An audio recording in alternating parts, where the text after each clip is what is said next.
자, 오늘 함께 읽은 사무엘상 8장 1절에서 9절까지의 말씀을 통해서 제목을 반역 이렇게 한번 정해봤습니다. 한번 따라해 봅시다. 반역.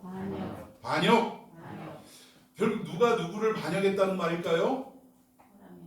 네, 이스라엘 백성들이 하나님을 반역하는 사건이 오늘 본문에 기록이 되어 있다는 것입니다. 오늘 8장을 보니까 7장하고 8장 사이에는 많은 시간이 좀 지났던 것 같아요. 오늘 8장 1절의 시작이 사무엘이 늙음에, 그러니까 한참 전성기를 지나서 이제 수십 년의 세월이 흘러서 사무엘이 늙었을 때를 지금 8장은 기록하고 있더라는 것입니다. 그러니까 누구나 인간은 이렇게 늙게 되더라는 거예요. 그 하나님의 놀라우신 은혜를 입은 이 사무엘조차 결국 시간이 지나가니까 어떤 모습으로 바뀌느냐?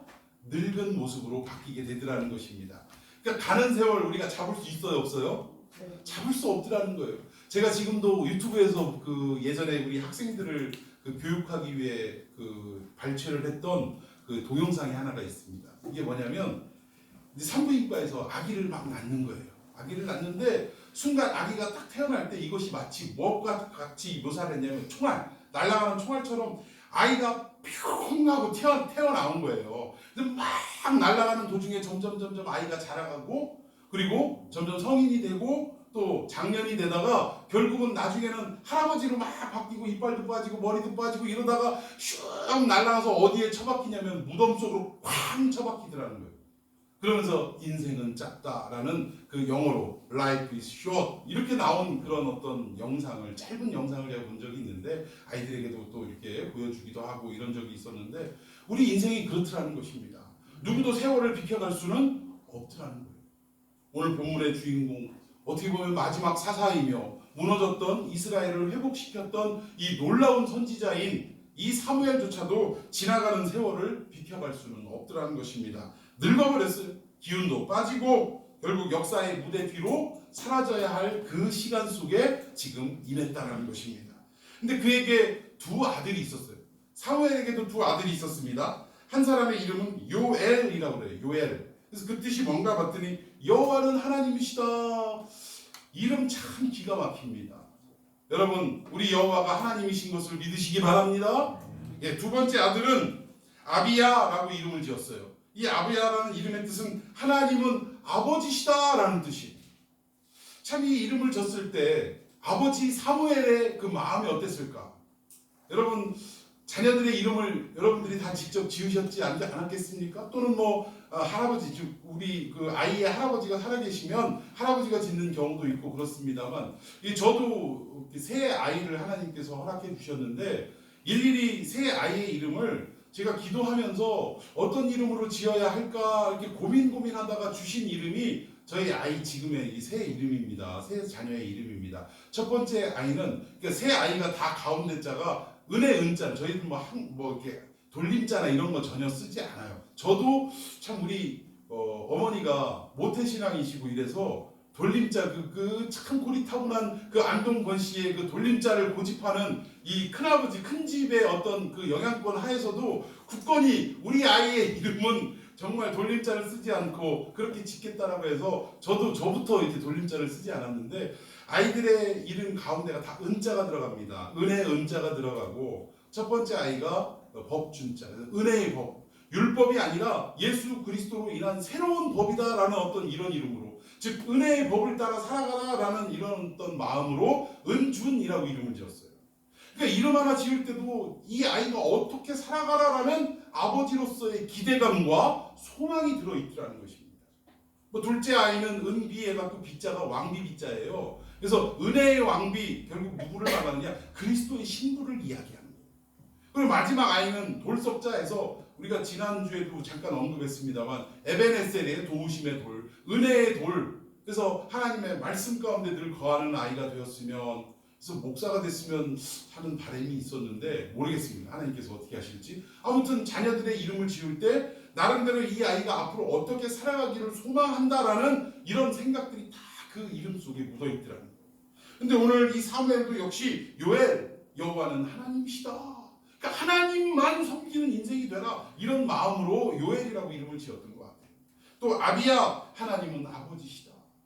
그때 당시에 율법으로 살아갔던 이 백성들이 하나님에 대해서 두렵고 떨림으로 항상 주인으로서만 섬기고 살아가던 그 시대에 사무엘은 이 하나님이 그저 엄한 주인이 아니라 우리의 모든 허물을 덮어주시고 용서하시고 사랑으로 안아주시는 아버지가 되신다는 것을 이미 깨달았다는 것입니다. 그래서 하나님을 아버지로 섬기며 살아가는 인생이 되어라 라는 이런 의미로 이름을 지었던 것 같아요. 얼마나 간절했겠습니까? 그런데 안타깝게도 자식 농사 마음대로 됩니까? 지금도 자신할 수 없는 게 뭐냐면 자식 얘기예요. 자식 얘기.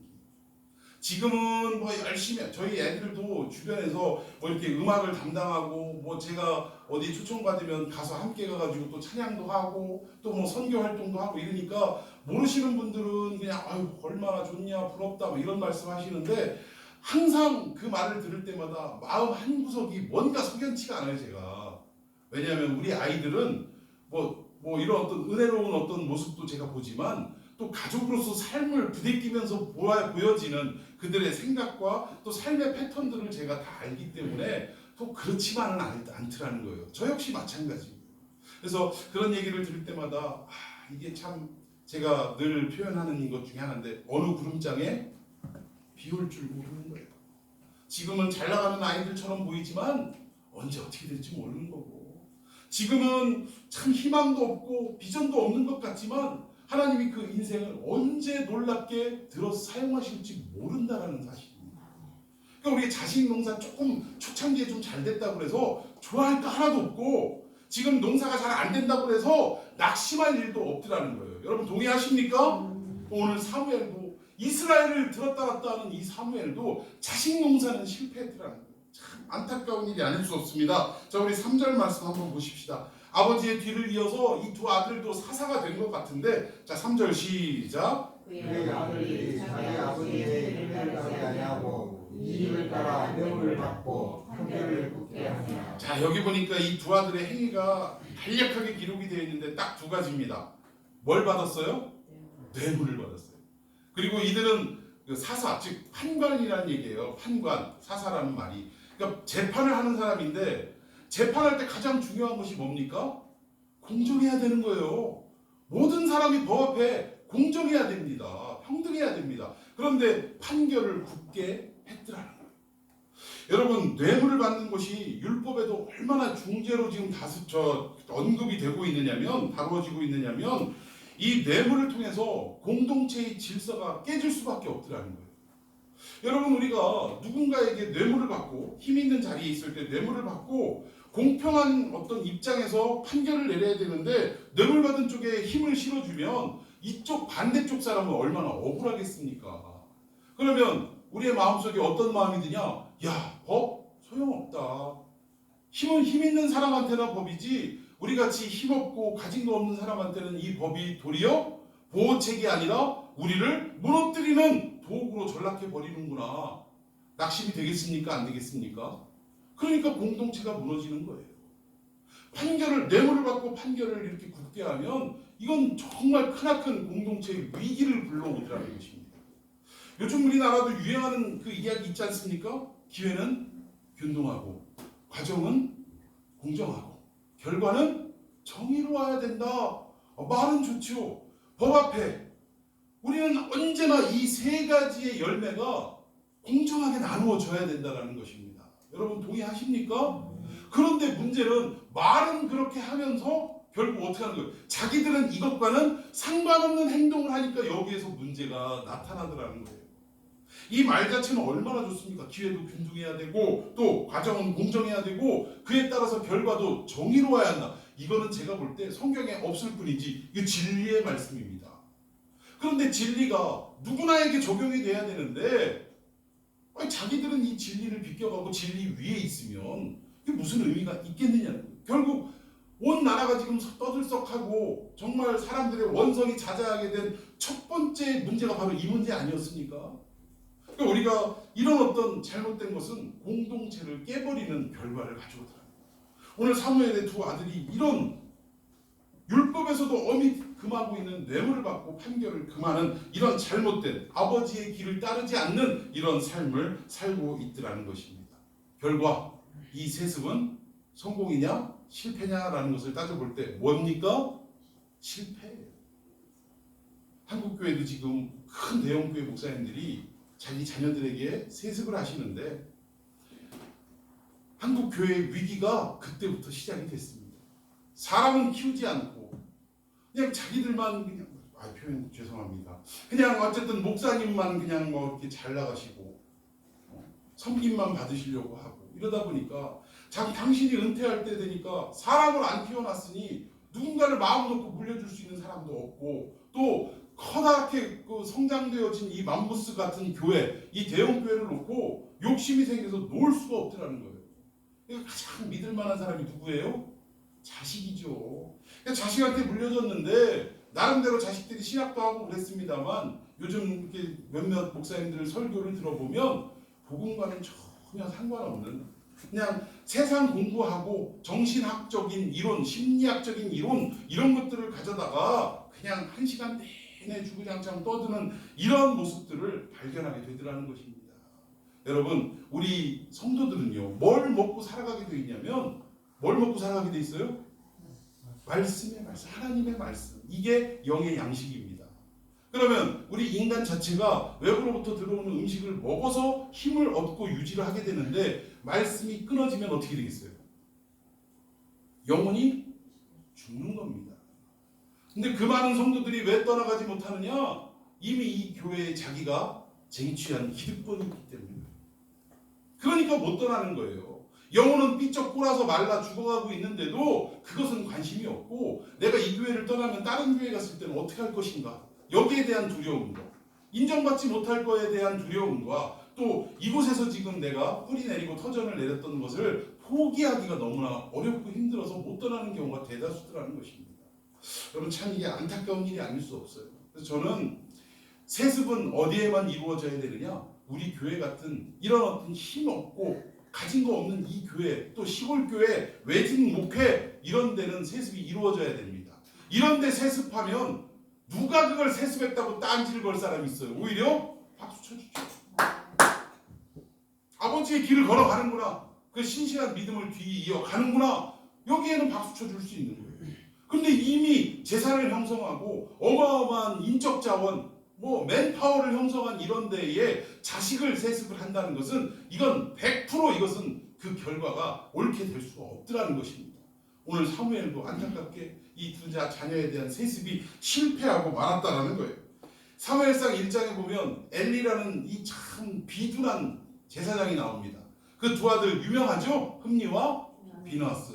근데 이 부자들은요 아버지도 신통치 않았고 자식들도 신통치 않았으니까 그냥 그러려니 하고 우리가 넘어가는데 오늘 이 8장에 와서 안타까운 건 사무엘은 누가 봐도 신실한 사람이었는데 그의 자녀들이 이런 잘못된 길을 걸어가는 것을 볼 때 우리의 마음을 너무나 아프게 하더라는 것입니다.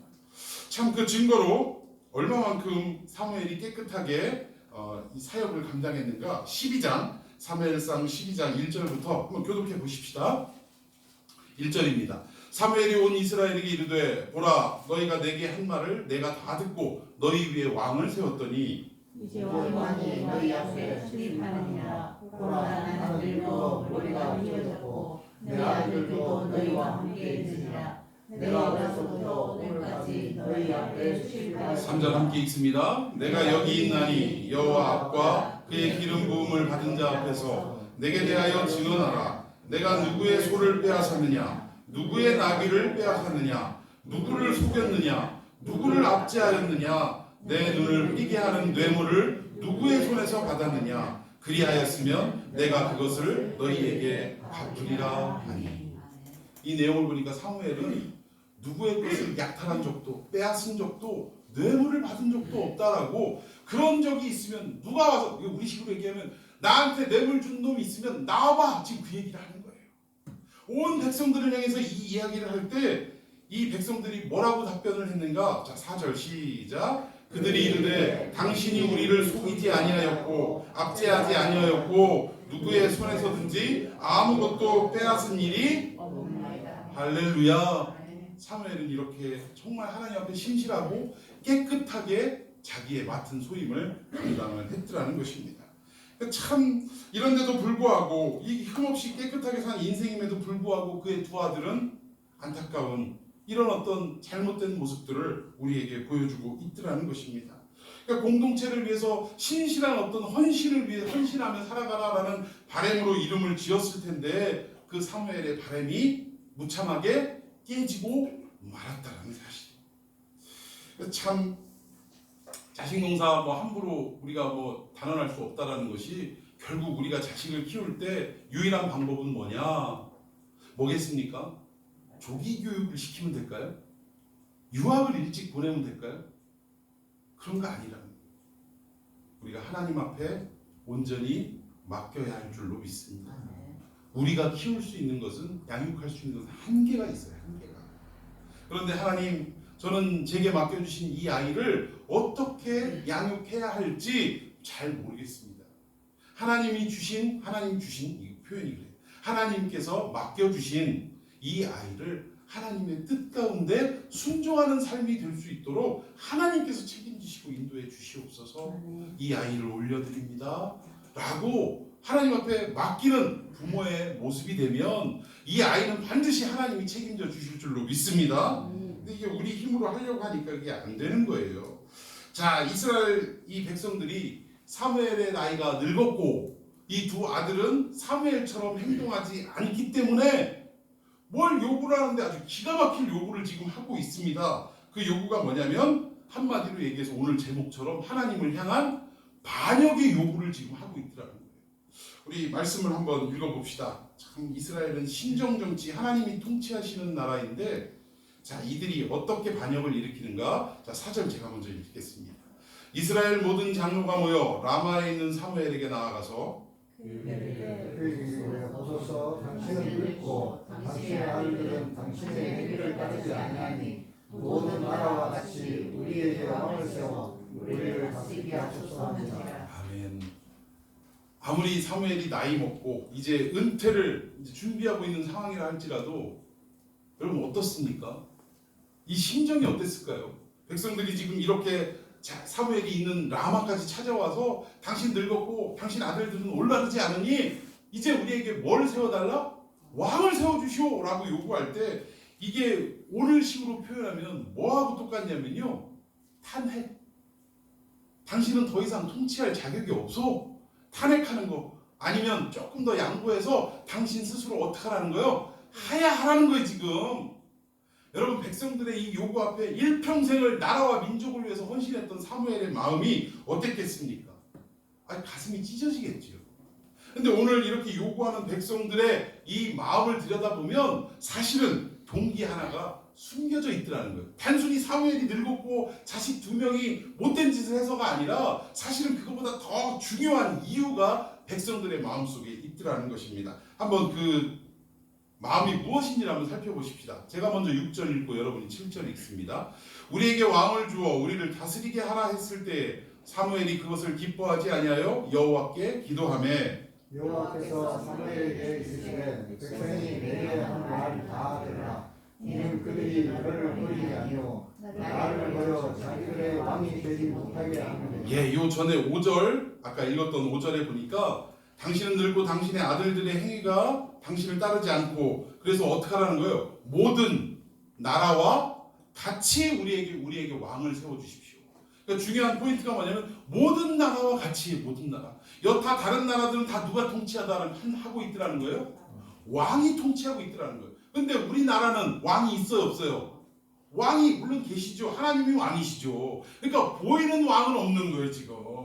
그러니까 주변 나라들을 보니까 어떤 모습이냐 왕정제도를 시행하고 있는데 왕을 중심으로 모든 백성들이 일사불란하게 움직이더라는 거예요. 전쟁을 할 때도 왕이 딱 서가지고 전진 앞으로 하니까 막 우르르 가고 후퇴하면 또 뒤로 딱 물러서고 얼마나 멋지고 정말 어떻게 보면 그 단결력이 딱 눈에 보이든지 이스라엘 백성들이 이렇게 보니까 어떤 마음이 들었냐 저건데 너무 부럽다. 우리는 뭐여 이거 막 우왕좌왕 전투하는 거 과거를 다 돌이켜보면 그냥 지들은 눈만 끔뻑끔뻑 뜨고 보고 있었어요. 다 누가 싸우셨어요? 하나님이 싸우셨어요. 이것처럼 복된 일이 어디 있습니까? 우리는 능력이 없고 우리는 아무런 권세도 없는데 하나님이 다 해주시는 거예요. 그냥 우리는 하나님이 하시는 것만 그냥 눈만 꿈뻑하면서 보고만 있기만 하면 되더라는 거예요. 그런데 이것이 복에 겨워서 옆에 왕들에 의해서 막 일사불란하게 움직이는 이 모습이 오히려 더 좋게 비춰졌더라는 것입니다. 그러니까 지금 하나님의 리더십은 자기 육신의 눈으로 보여요, 안 보여요? 안 보이더라는 거예요. 근데 사실은 안 보이는 하나님의 리더십이 더 강력했더라는 것입니다. 여러분 믿습니까? 근데 이걸 모르는 거예요. 그러니까 눈에 보이는 리더십을 지금 우리에게 주소서 그리고 이게 어느 날 갑자기의 일이 아니라 오래전부터 왜 우리는 왕이 없지? 하나님이 왕이라고는 하지만 안 보이잖아. 우리도 좀 왕이 있었으면 좋겠다. 이런 마음들이 오랫동안 백성들의 마음에 있다가 결국 그것이 터지게 된 도화선이 뭐였냐면 사무엘이 늙었다는 이유와 두 아들이 옳은 길로 행하지 않았다라는 이 두 가지 이유를 들어서 마음속에 본심이 지금 드러나고 있더라는 사실입니다. 여러분, 그런데 우리 인간들은 타락했기 때문에 보이는 리더십을 그렇게 요구하는데 우리 출애굽기 32장에도 보면 아주 희한한 일들이 있었어요. 모세가 하나님의 율법을 받기 위해 여호수아를 데리고 시내산으로 올라갑니다. 그런데 40주야를 거기서 금식하면서 하나님의 말씀을 받을 때에 산 아래에 있는 백성들은 어떻게 하고 있었냐면 모세 죽은 거 아니야? 금식한다고 올라갔는데 우리가 보통 물도 마시지 않는 이 완전한 어떤 단식, 금식은 보통 며칠이면 한계가 오냐면 일주일 넘기기가 어렵습니다. 그러니까 그냥 물은 마시면서 하는 금식은 저 같은 경우도 그렇게 밥 한 끼 안 먹으면 못 견디는 저도 40일을 버틸 만큼 그렇게 하나님께서 힘을 주시고 이러지만 인간의 체력으로 또 버텨낼 수 있지만 물까지도 안 먹으면 일주일을 넘기기가 어렵다는 거예요. 그런데 40일 동안 연락이 없어요. 그러니까 지금 백성들이 혹시 죽은 거 아니냐? 그래서 지금 이 모세의 형인 아론에게 뭘 요구하냐면 우리가 여기까지 인도해낸 그 신을 좀 만들어보자. 지금까지는 안 보이는 하나님이 우리를 인도했다면 이제는 보이는 하나님을 좀 만들어보자. 이래가지고 막 금붙이를 갖다가 불에다 넣었더니 뭐가 튀어나왔어요. 금송아지가 튀어나온 거예요. 금송아지가. 그래서 그 금송아지를 딱 올려놓고 이 금송아지가 우리를 여기까지 인도한 하나님이라 라고 하면서 그 앞에서 광란의 춤이 벌어지고 난리 굿판이 벌어졌다는 거예요. 여러분, 우리 인간은 언제나 이렇게 보이는 리더십을 요구하게 되어 있더라는 것입니다. 항상 가시적인 것을 요구하게 되고 확실해 보이는 것을 요구하게 되더라는 거예요. 그러니까 이스라엘 백성들이 지금 보이는 리더십이 우리에게도 있어야겠다라는 생각 때문에 왕을 세워주시오 지금 이 요구를 사무엘에게 하고 있더라는 것입니다. 그러나 성경은 이것을 뭐라고 얘기하냐면 딱 한마디로 우상 숭배라고 이야기합니다. 하나님이 통치하는 나라가 완전한 나라이고 가장 안전하고 행복한 나라인데 사람이 다스리고 사람에 의해서 움직여지는 이 나라는 사실은 불안전할 뿐만 아니라 결국은 사람이 힘을 쥐게 되면 항상 어떤 일이 있냐면 이 역사를 보면 알잖아요. 여러분 예전에 로마 제국이 통치할 때 로마의 황제는 사람이 아니었습니다. 여러분 가이사라는 말 들어보셨어요? 또 아구스도라는 성경의 표현, 이게 아우구스투스라는 말인데 이게 무슨 말이냐면 신의 아들이라는 뜻이에요. 신의 아들. 그러니까 사람이 권력을 쥐고 파워를 갖게 되면 똑같은 사람의 레벨로 동등한 사람으로 있으려고 하지를 않더라는 거예요. 모든 사람들의 숭배를 받으려고 하는 게 타락한 인간의 속성이더라는 것입니다. 그래서 보이는 리더십을 요구하는 것, 이건 타락한 인간의 어떻게 보면 속성의 결과라고 우리가 말할 수 있게 되더라는 거예요. 특히 우리 교회 공동체는 보이는 리더십이 작용하면 안 되는 공동체라는 것입니다. 근데 많은 지금 교회들이 어떻습니까? 보이는 리더십을 너무나 그렇게 애타게 찾고 또 그 앞에 순종하는 일들이 있더라는 거예요. 근데 교회는 사람의 영향력이 점점 사라지는 공동체가 되어야 한다는 것입니다. 아무리 선한 영향력을 가지고 힘을 발휘한다 할지라도 이것이 시간이 지나면 결국은 어떻게 되느냐? 사람을 망치게 되는 이런 권력으로 그냥 결국 그렇게 변질되게 되더라는 것입니다. 처음에는 좀 괜찮을지 모르겠어요. 여러분 기드온 사건 보시면 알지만 기드온이 별것도 아닌 그 사람이 하나님의 용사로 쓰임을 받게 되고 백성들의 추앙을 받게 되다 보니까 처음에는 그래도 나름 신실했어요. 그런데 시간이 좀 지나니까 어떻습니까? 우상으로 전락하게 되지 않습니까? 마찬가지더라는 거예요. 솔로몬도 어때요? 하나님 지혜 주십시오. 그토록 신실했던 솔로몬이 결국은 뭐예요? 하나님이 그토록 반대하던 이방의 여자들을 몇 명이나 데려왔어요? 예, 뭐 이제 1000명 다가 이방 여자는 아니겠지만 어쨌든 자기 아내 1000명 중에서 대다수가 이방에서 들여온 여자들이라. 여러분 외국 여자랑 결혼하지 말라는 거 아닙니다. 결혼해도 돼요. 우리 청년들 낙심하지 마세요. 예, 외국 여자랑 결혼해도 됩니다. 문제는 뭐냐? 이방을 섬기는 그 나라에서 여자들이 들어올 때 무엇도 같이 들어온 거예요? 우상도 같이 들어온 거예요. 우상.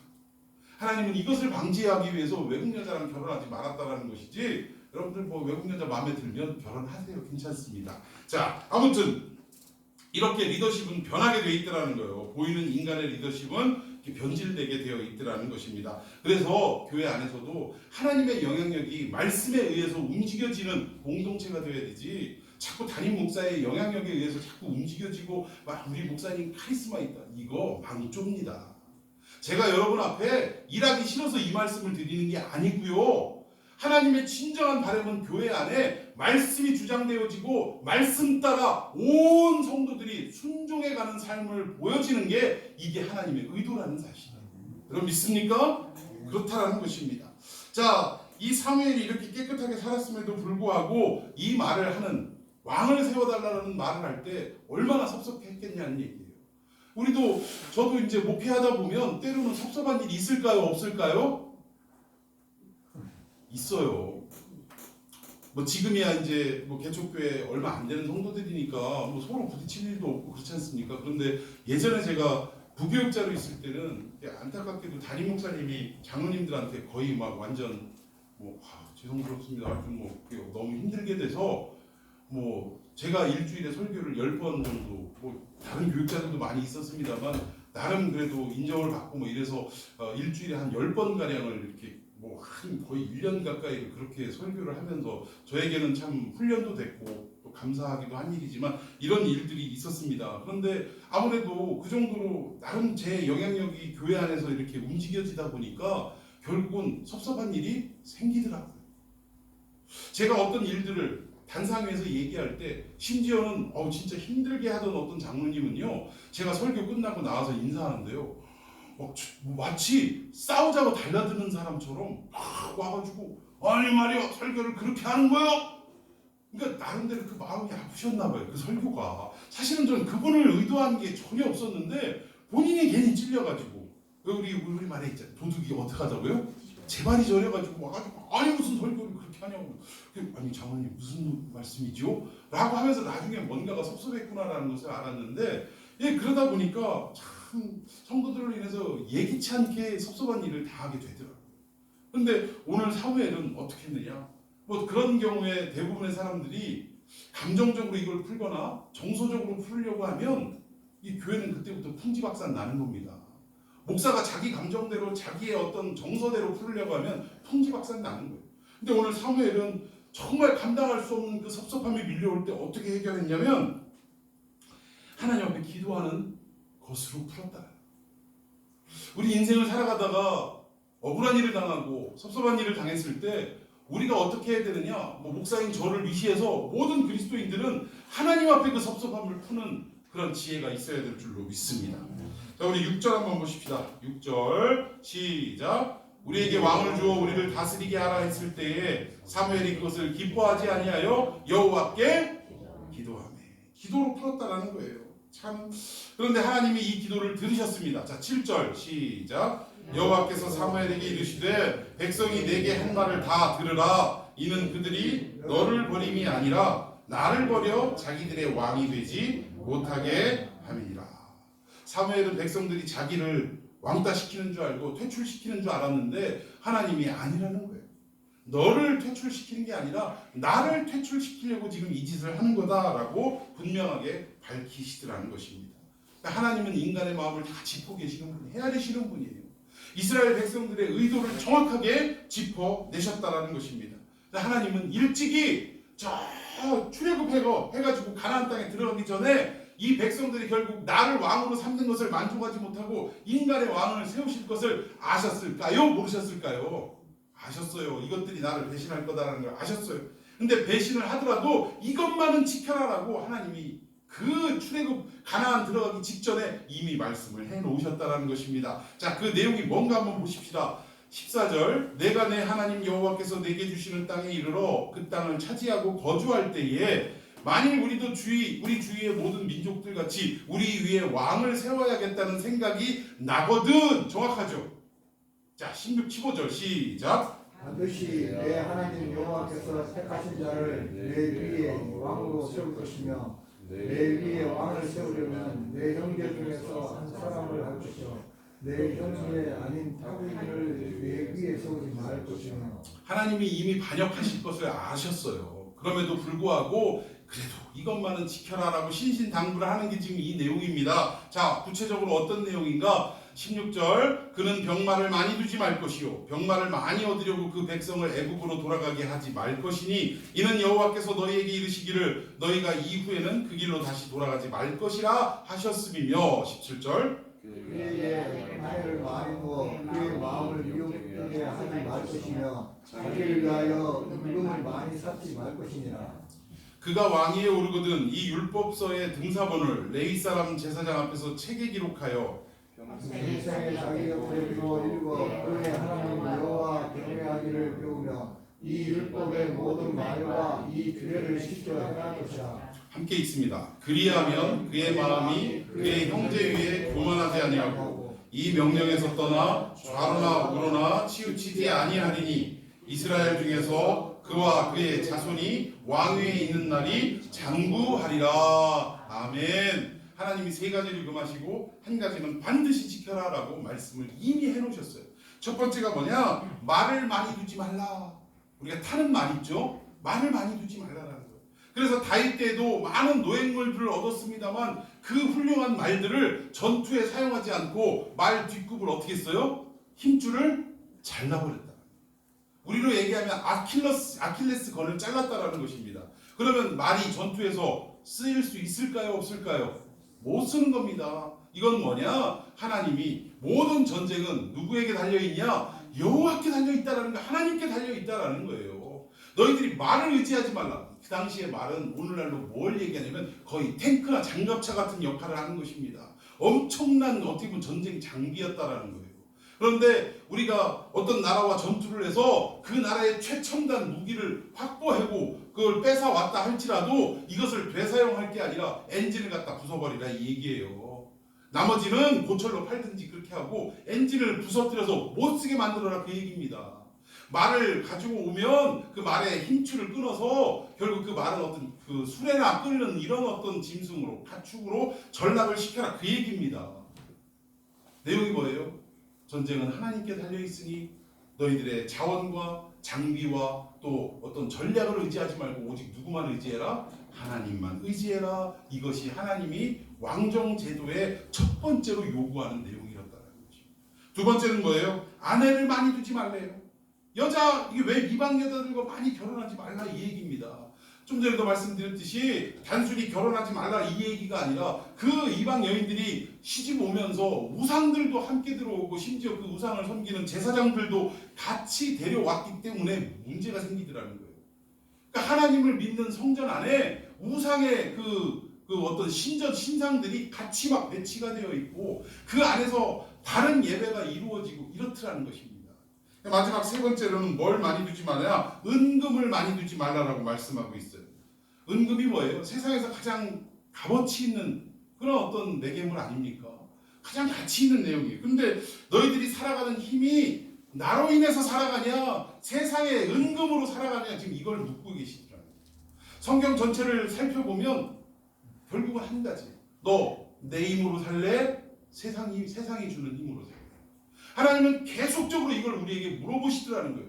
그러면서 우리가 세상의 가치들을 내려놓고 하나님의 힘으로 살아갈 것을 결단하고 그 앞에 순종하는 것을 하나님은 요구하고 계시더라는 것입니다.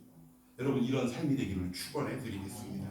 그리고 한 가지 반드시 지킬 건 뭐냐? 여호와의 율법서를 등사해서 그러니까 오늘날로 얘기하면 인쇄를 해서 왕 보좌 옆에다 딱 놓고서 항상 뭐 제사장들로 인해서 그 책을 늘 낭독하게 하라. 그러니까 말씀을 떠나지 말라 지금 그 이야기를 하고 계시더라는 거예요. 그러니까 왕을 요구하고 있는 지금 반역을 저지른 이스라엘 백성들이 이런 일들을 행할 줄 알고 하나님은 미리 이 말씀을 해 놓으셨다는 거예요. 반역을 저질렀음에도 불구하고 너희들이 이렇게 살아가야 한다라는 사랑의 메시지를 지금 주고 계시더라는 것입니다. 왜 그러셨을까요? 우리 같으면 단칼에 쳐버렸을 텐데 그 이유가 호세아서에 나오더라고요. 자, 다 같이 읽습니다. 시작. 전에 내게 왕과 지도자들을 주소서 하였느니라. 내 모든 성읍에서 너를 구원할 자 곧 내 왕이 이제 어디 있으며 내 재판장들이 어디 있느냐. 내가 분노함으로 내게 왕을 주고 진노함으로 해하였노라. 여기 보니까 하나님이 분노가 치미는데도 불구하고 왕을 백성들에게 어떻게 하신다고요? 허락해 주시더라는 것입니다. 여러분, 이걸 신학적 용어로 뭐라고 하냐면 허용적 형벌이라고 그래요. 허용적 형벌. 이게 뭐냐면 하나님께서 기쁘셔서 왕을 허락하신 게 아니라 형벌로서 허락을 해 주셨다, 그 얘기라는 거예요.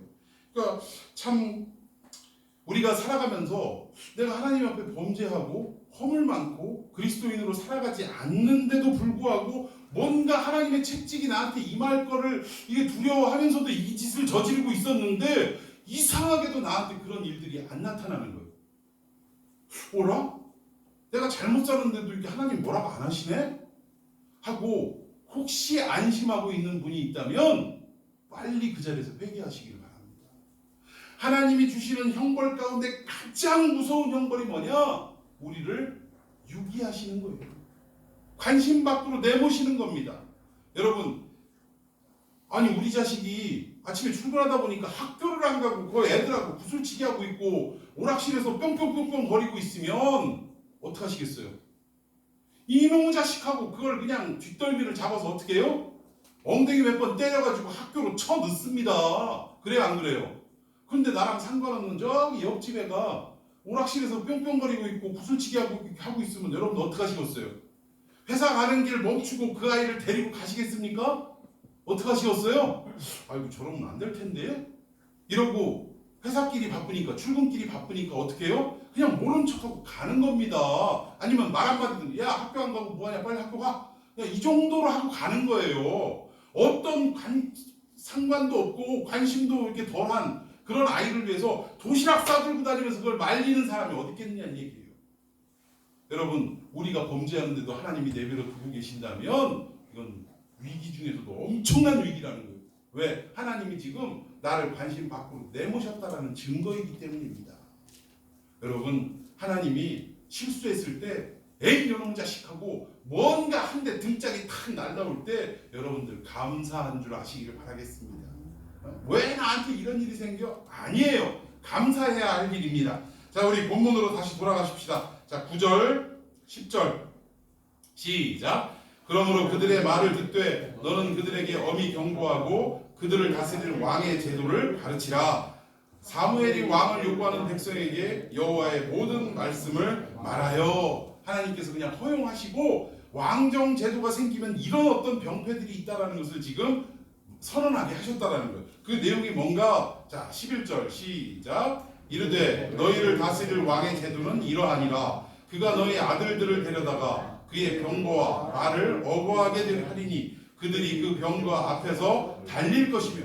참 여기 보니까 강제 징집시키겠다 이 얘기예요. 왕정제도가 생기면 너희의 아들들을 강제로 끌고 가서 어떤 일을 시키냐? 여기에 병거와 말을 어거하게 된다. 이게 뭐 훈련시키고 그걸 몰게 된다 이 얘기예요. 그런데 한번 여기서 희한한 게 뭐냐면 그의 병거라고 할 때 나라를 위해서 이 병거를 모는 거면 이 병거라는 말이 복수가 돼야 됩니다. 여러 대로 표현이 돼야 돼요. 근데 여기에 병거는 단수로 표현이 되더라는 거예요. 하나의 병거를 말합니다. 그럼 이건 뭘 말하느냐? 국가를 위해서 징집되는 게 아니라 오직 누구를 위해서 징집되더라?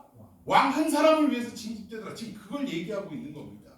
그리고 말이 달릴 때 같이 뛰어야 돼. 같이. 힘들겠어요? 안 힘들겠어요? 참 고달픈 삶을 살아가게 된다는 것을 지금 말하고 있더라는 것입니다. 12절에 그가 또 너희 아들들을 천부장과 50부장을 삼을 것이며 자기 밭을 갈게 하고 왕의 밭을 갈고 자기 추수를 하게 하고 자기 무기와 병거의 장비도 만들게 한다라고 지금 말하고 있어요. 이게 왕정제도의 폐해다라고 지금 가르쳐주고 있더라는 거예요. 자, 그 다음 어떤 일들이 또 있냐. 13절 시작. 그가 또 너희의 딸들을 데려다가 향료 만드는 자와 요리하는 자와 떡 굽는 자로 삼을 것이다. 여기 보니까 향료 만드는 자를 삼는다라는 말이 뭐냐면 성적인 놀이개로 삼을 거다, 그 얘기예요. 무슨 뭐 향수 만들고 이게 얘기하는 게 아니라 성적 놀이개로 삼을 것이다, 그 얘기고, 또 심지어 요리하고 떡 굽는 자, 이거는 뭐 부엌대기로 완전히 그냥 부려먹을 거다, 지금 그 얘기를 하고 있더라는 것입니다. 14절에 그가 또 너희의 밭과 포도원과 감람원에서 제일 좋은 것을 가져다가 자기의 신하들에게 줄 것이며, 15절 함께 있습니다. 시작. 그가 또 너희의 곡식과 포도원 소산의 11조를 거두어 자기의 관리와 신하에게 줄 것이며 그가 또 너희의 노비와 가장 아름다운 소년과 나귀들을 끌어다가 자기 일을 시키며 너희의 남편의 10분의 1을 거두어 가리니 너희가 그의 종이 될 것이다. 함께 읽습니다. 그날에 너희는 너희가 택한 왕으로 말미암아 부르짖되 그날에 여호와께서 너희에게 응답하지 아니하시리라 하니.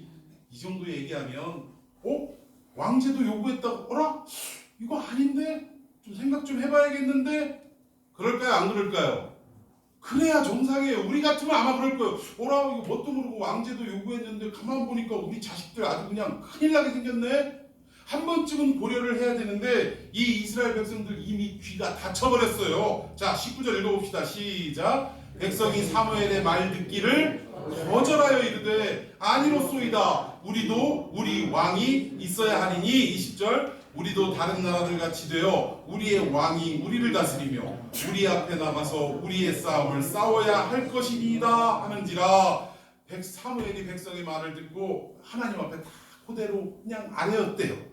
참 기가 막힐 노릇입니다. 참 인간의 탐욕과 죄 때문에 그래요.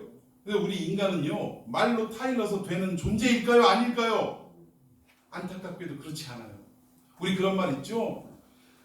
뜨거 하고 손이 대어 봐야 그것이 위험한 것을 안다라는, 우리 인간이 그렇더라는 것입니다. 하나님이 계속적으로 이 말씀을 하시는데도 불구하고 그냥 보이는 것을 그냥 급급해가지고 그냥 우리도 왕이 있어야 된다라고 하나님이 하시는 말씀을 거절했다라고 성경은 지금 말하고 있더라는 것입니다. 근데 중요한 것은 뭐냐면 이스라엘 백성들이 블레셋에게 고통을 당하는 이유가 왕이 없어서일까요? 사실은 아닙니다. 우상 숭배하고 하나님 말씀대로 순종하지 못하고 이중적인 삶을, 우상도 섬기고 하나님도 섬기고, 이러한 문제 때문에 사실은 블레셋을 하나님이 도구로 사용하셔서 어렵게 만드시는 것인데 이스라엘 백성들은 그 원인에 대해서는 눈을 닫아버렸어요.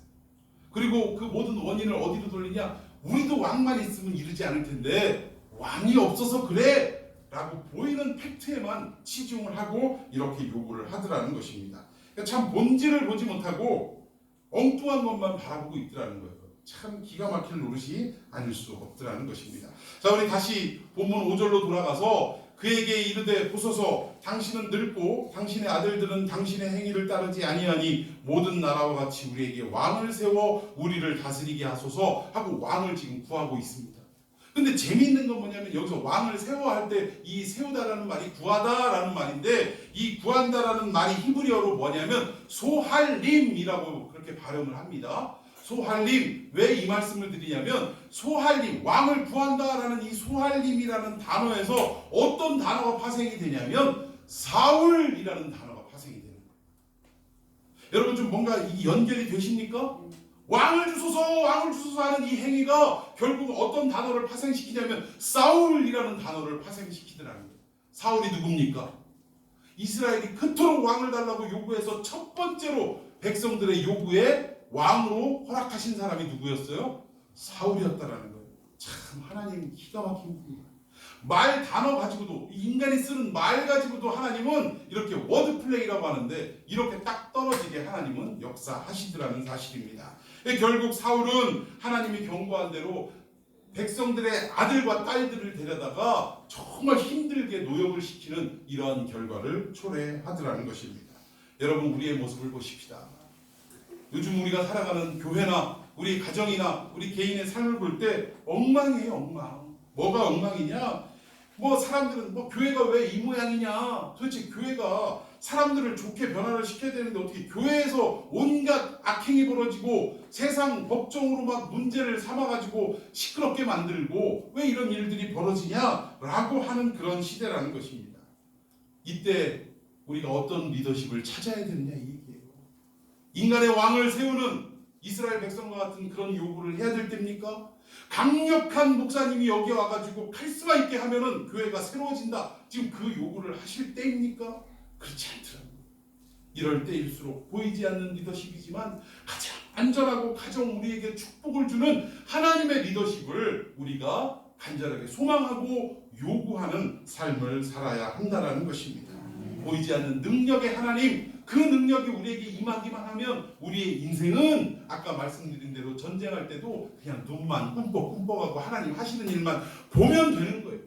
여러분의 인생이 어렵습니까? 하나님이 해결하신 것을 보게 될 줄로 믿습니다. 하나님의 리더십을 우리 요구하는 교회와 여러분의 삶이 되기를 예수님의 이름으로 축원해 드리겠습니다. 우리 찬양